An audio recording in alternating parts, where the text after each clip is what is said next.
tarde.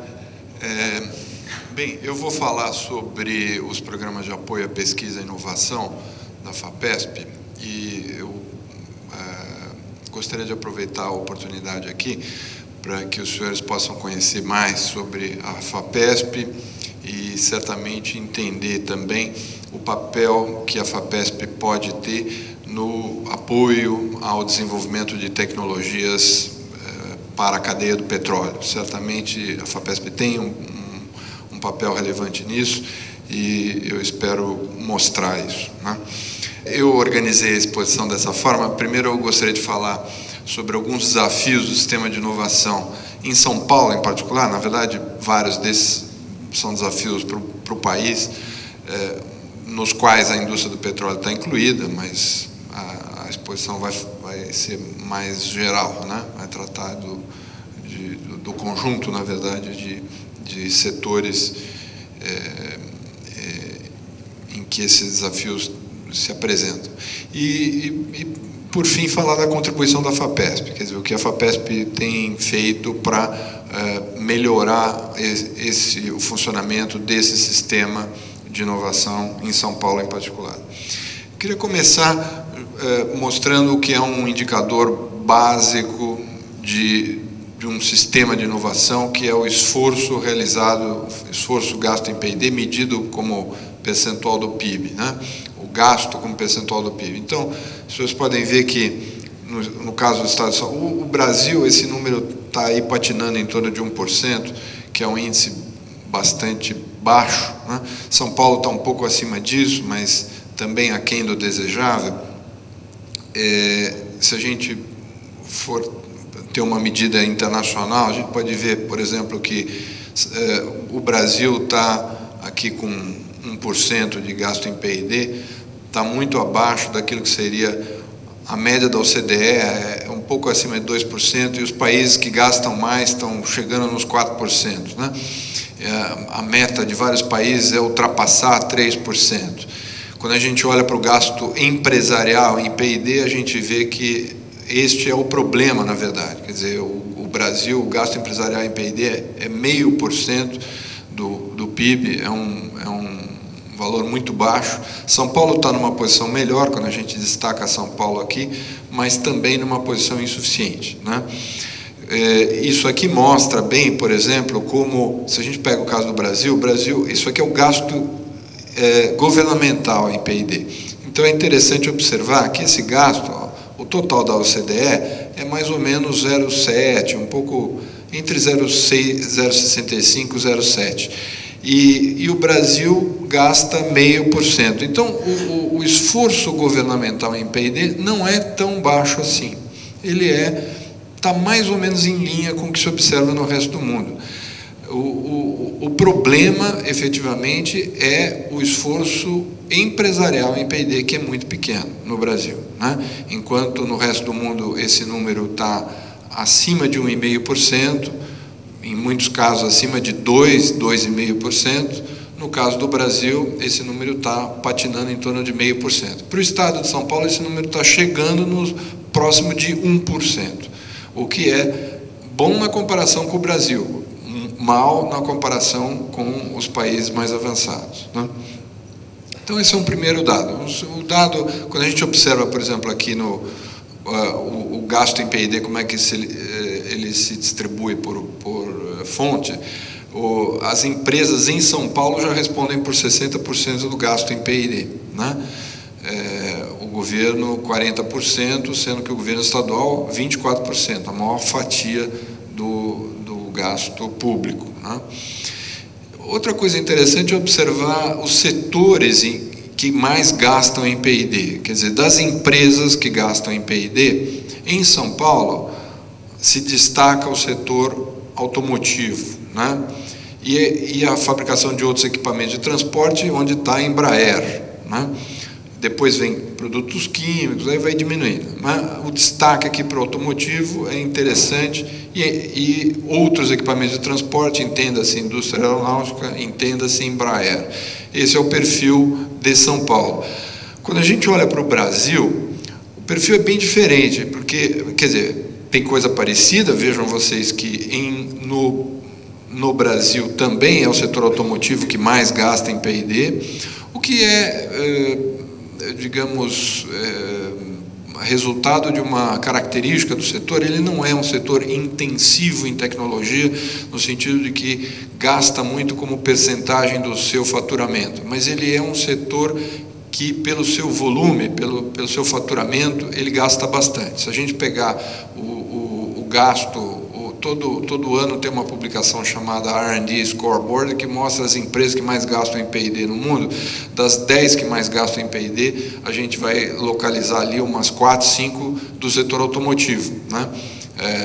Ford, Toyota, Mercedes, porque gastam, embora o seu esforço não seja tão grande, gastam em torno de 7% do seu faturamento em P&D no máximo, mas o volume é muito grande. Então, por isso que aparece aqui o setor automotivo sempre com destaque.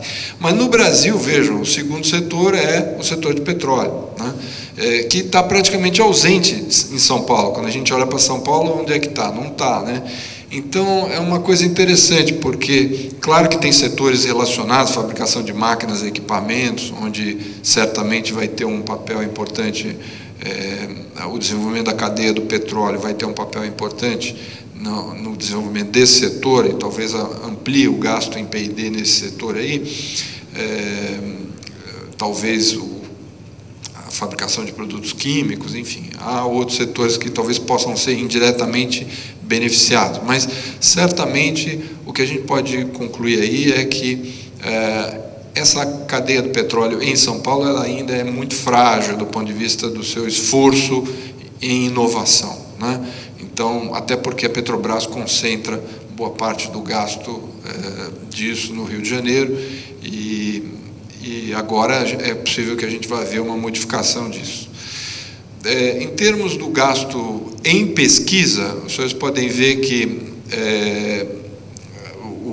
a participação da FAPESP é muito expressiva. A FAPESP responde por 44% do apoio à pesquisa no estado de São Paulo. Esse número, em 95, era 26%, hoje é 44%, né? Então, as agências federais, elas diminuíram. O CNPq, por exemplo, que já chegou a responder por 48% do apoio à pesquisa em São Paulo, hoje ele responde por 22%. Então, a FAPESP tem um peso muito significativo no apoio à pesquisa no estado de São Paulo. Outro dado interessante, aqui o Carlos mencionou isso, que é esse crescimento da produção científica brasileira. Aqui está a curva do Brasil e aqui está a curva de São Paulo, e essa curva aqui do meio, ela é a relação entre São Paulo e Brasil. São Paulo responde por aproximadamente 50% da produção científica brasileira, e esse número tem se mantido bastante estável, né? E certamente a FAPESP tem uma contribuição importante, é uma das responsáveis por sustentar essa produção científica no estado de São Paulo. Mas, ainda que essa produção científica tenha crescido, o Carlos tem razão quando ele menciona que, digamos, o nosso atraso tecnológico é muito maior do que o atraso científico, mas a gente também tem que olhar para... Se a gente pegar, por exemplo, o número de artigos científicos por milhão de habitantes, o Brasil está aqui na companhia da Argentina, da África do Sul, da Romênia, do México, né? Não está na companhia dos países da OCDE, nos países que têm uma produção científica maior. A Suíça, por exemplo, é impressionante, né? Quando a gente pega, por exemplo, o número de doutores por milhão de habitantes também, o número da Suíça é o maior de todos, né? O número brasileiro é pequeno, é baixo, apesar do Brasil estar formando 12 mil doutores por ano, o que é um número, em termos absolutos, muito expressivo, né? Então, isso também mostra que nós estamos avançando, mas o caminho pela frente é longo, tem muita coisa para fazer, né? Bem, eu vou falar agora da contribuição da FAPESP. Em primeiro lugar, lembrar que a FAPESP ela foi criada em 1962, vai fazer no ano que vem 50 anos, com o objetivo de financiar a pesquisa no estado de São Paulo. Ela tem um mandato do contribuinte paulista, recebe 1% de toda a receita de impostos do governo de São Paulo para financiar pesquisa. Isso define a FAPESP e, ao mesmo tempo, estabelece as limitações básicas da FAPESP. Ela não pode financiar nada que não seja pesquisa e ela não pode financiar pesquisa feita fora de São Paulo, né?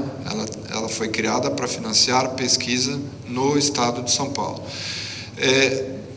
A partir do Manuel Frascati, nós podemos tirar essa definição aqui do que seria pesquisa, como investigação experimental ou teórica voltada primariamente para a aquisição de novos conhecimentos, né? No domínio científico, literário e tal. Esse dado, essa característica de ser uma atividade que envolve criação de novo conhecimento, isso é importante, né? Em oposição a algo que seria simplesmente a utilização, o uso de conhecimento existente. Eu costumo dizer que pesquisa e inovação são coisas muito distintas, né? Pesquisa é transformar dinheiro em conhecimento, inovação é transformar conhecimento em dinheiro. Então, são coisas diferentes. E a FAPESP financia todas as áreas do conhecimento. Pesquisa em qualquer área do conhecimento, pesquisa fundamental, pesquisa aplicada, pesquisa pública, pesquisa privada, desde que sejam atividades de pesquisa, isto está dentro do âmbito de ação da FAPESP. O orçamento da FAPESP, que tem crescido até bastante significativamente ao longo dos últimos anos, está chegando nos 900 milhões de reais, as despesas mais ou menos acompanham as receitas, né? Esse orçamento se distribui mais ou menos dessa forma. Diria que metade do orçamento vai para aquilo que a gente chama de apoio à pesquisa acadêmica. A gente pode definir pesquisa acadêmica como aquela pesquisa cujo tema é proposto pelo pesquisador. Então, o pesquisador da USP, da Unicamp, da Unesp, do IPT, ele propõe um projeto de pesquisa, submete à FAPESP, esse projeto é analisado, a FAPESP recebe 18 mil solicitações por ano, né? Essas solicitações são todas analisadas por especialistas da área, tem um banco de mais de 7 mil assessores, especialistas em cada área do conhecimento. Então, os projetos são sempre avaliados por pessoas do ramo que tem um conhecimento naquela área. E mais ou menos 1/3 do orçamento vai para a formação de recursos humanos associados à pesquisa, as bolsas mais diversas, da iniciação científica até o pós-doutorado, né? E aquilo que a gente chama de pesquisa com vistas a aplicações, os programas especiais, os programas, eu vou falar um pouco mais deles agora, os programas de apoio à pesquisa para a inovação, são programas voltados para aplicações, né? Para dar também alguns exemplos desses programas, a FAPESP tem 11 centros de pesquisa, inovação e difusão, tem um edital aberto agora para financiar a criação de novos CEPIDs, o Biota, que é um programa importante voltado para a biodiversidade, o programa de pesquisa sobre mudanças climáticas, né? O Bioem, pesquisa em bioenergia, um tema muito importante também para o estado de São Paulo, que tem mais de 60% da produção de álcool do país, né? O Sinapse, pesquisa em neurociências, o TIDIA, pesquisa em tecnologia da informação e internet avançada, né? Mas eu queria aqui também trazer como acho que um tema de interesse daqui, essa área de oceanografia, ela tem recebido solicitações crescentes nos últimos tempos, né? E por conta disso a FAPESP também tem feito investimentos importantes nisso. Isso é algo de interesse direto da região aqui de Santos. Então, a compra, por exemplo, desse navio oceanográfico, que é resultado de um projeto agora, essa compra já está definida, esse projeto, isso aí é um valor de um investimento de 7,5 milhões de dólares, né? Tem uma série de características, o projeto já foi aprovado, ele deve ser implementado, quer dizer, esse navio deve estar à disposição da comunidade de pesquisa de São Paulo para pesquisas na área de oceanografia, né? Também como um exemplo de assunto de interesse da região, atlas ambiental e socioeconômico que resultou de um projeto da FAPESP, que é uma ferramenta de geotecnologia que foi feito aí num laboratório da Poli, da USP, e que facilita aí o processo de licenciamento de empreendimentos e operações, né, na região. Isso é um instrumento que certamente vai ser de interesse do pré-sal. Então, isso também é para mostrar que há uma série de atividades de apoio à pesquisa fundamental que vão trazer resultados aplicados bastante interessantes para esse desenvolvimento da área do pré-sal, né?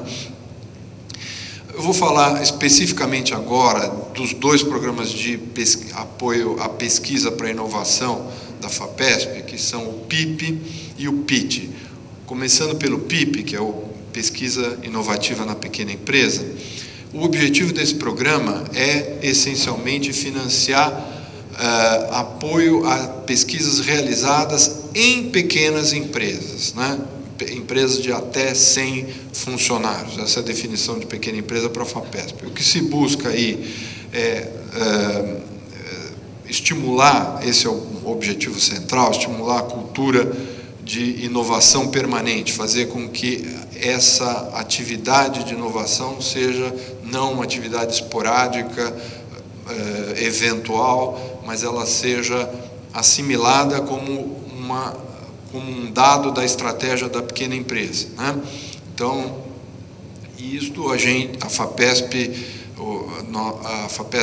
ela realiza periodicamente a avaliação de seus programas, né? Os projetos são sempre avaliados individualmente, mas além da avaliação dos projetos, os programas são avaliados, e a avaliação do programa PIP é muito positiva. Ela mostra que esses resultados estão sendo alcançados, né?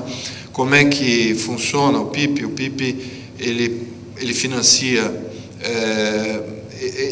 ele foi inspirado num programa semelhante feito pela National Science Foundation, que chama-se Small Business Innovation Research, né?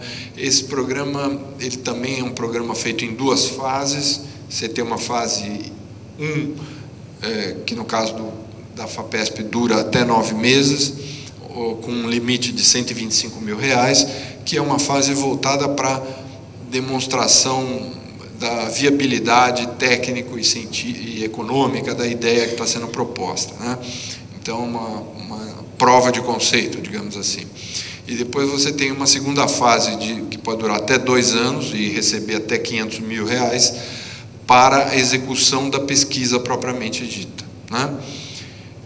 E uma condição fundamental é que o pesquisador principal deve ser vinculado à empresa. Ele tem preferencialmente um empregado da empresa, mas ou se não for na condição, se não houver o vínculo empregatício, ele deve ter algum tipo de vinculação à empresa, né? O pesquisador, ele na verdade, esse é o único programa da FAPESP que não exige que o pesquisador principal tenha o título de doutor, né? Ele precisa demonstrar que ele tem, pelo seu currículo, ele tem experiência necessária, competência necessária para coordenar aquele projeto de pesquisa, mas ele não é uma exigência, exemplo de praticamente todos os outros programas da FAPESP, que o coordenador tenha um doutorado, né? Sequer um mestrado, no caso do PIP.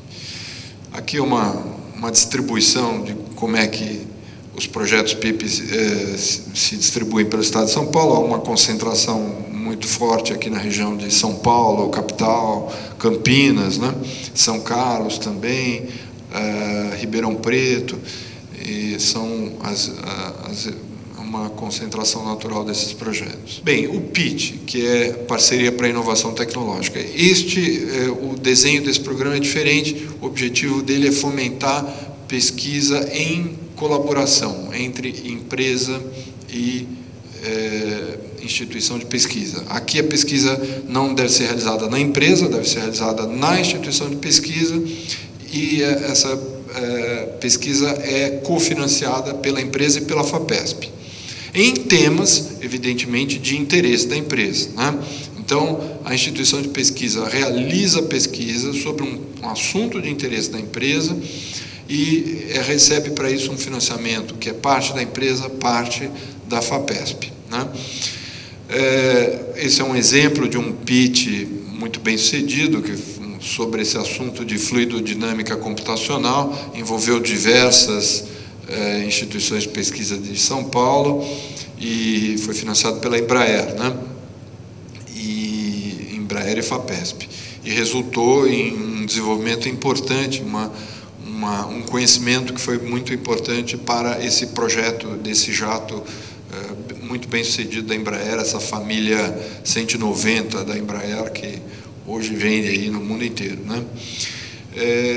Uma outra modalidade, isso aqui é digamos, é o pitch, é como ela funciona, o pitch normalmente, mas eu destacaria, quer dizer, há essas duas modalidades de apresentação de projeto. Vem uma empresa, identifica um parceiro na universidade, elabora um projeto, apresenta para a FAPESP. Uma outra modalidade que a gente chama pitch convênio, que vem crescendo desde 2006, ela funciona de um jeito diferente. A FAPESP empresa, primeiro estabelecem um convênio, comprometendo-se, por exemplo, com um investimento em atividade de pesquisa nos temas determinados, temas normalmente escolhidos pela empresa, né, por um período determinado. E aí são lançadas chamadas públicas de pesquisa naqueles temas, né? Então, os temas são propostos pela empresa, é uma atividade de pesquisa exploratória, é uma atividade que, digamos, adequada para pesquisa acadêmica. Há um comitê gestor paritário, empresa FAPESP, que tem a decisão final sobre o financiamento dos projetos. O mérito é avaliado pela FAPESP, mas isso pode incluir assessores sugeridos pela empresa. A FAPESP, inclusive, incentiva que a empresa sugira nomes para compor o banco de assessores da FAPESP, que vai analisar os projetos, né? Há uma série de empresas com quem a FAPESP já afirmou esse tipo de convênio, né? Inclusive empresas estrangeiras, Microsoft Research, Telefônica, Whirlpool, e continuamente novas empresas estão procurando a FAPESP com o objetivo de estabelecer convênios dentro desse programa, né? Aquilo que o Carlos também mencionou sobre a importância das empresas, e a Embraer, eu concordo inteiramente que a Petrobras é modelar desse ponto de vista, porque ela é a empresa que no Brasil conseguiu constituir uma rede de pesquisa em colaboração com N universidades no país inteiro, né? Praticamente não tem nenhum departamento universitário que faça pesquisa num assunto de interesse da Petrobras que não tenha um convênio com a Petrobras, né? E ao mesmo tempo ela realiza também as suas atividades de pesquisa, chamada pesquisa in-house, né? Pesquisa interna, que é fundamental. Então, à medida que as empresas elas vão, e especialmente essas grandes empresas, vão percebendo a importância de desenvolver essa rede, né? De reforçar os seus laços de pesquisa com a comunidade de pesquisa do Estado de São Paulo, no caso, o pitch vai se mostrando um instrumento extremamente interessante, né? Então, o crescimento das propostas nos últimos tempos, aqui o número de solicitações e concessões, né? Claro que não basta pedir, né? O projeto tem que atender os requisitos, né? Mas está crescendo bastante o número de solicitações e de concessões, os valores comprometidos também estão aumentando muito, justamente em função desses convênios, desses acordos. Bem, isso é o que eu gostaria de mostrar e fico à disposição. Muito obrigado.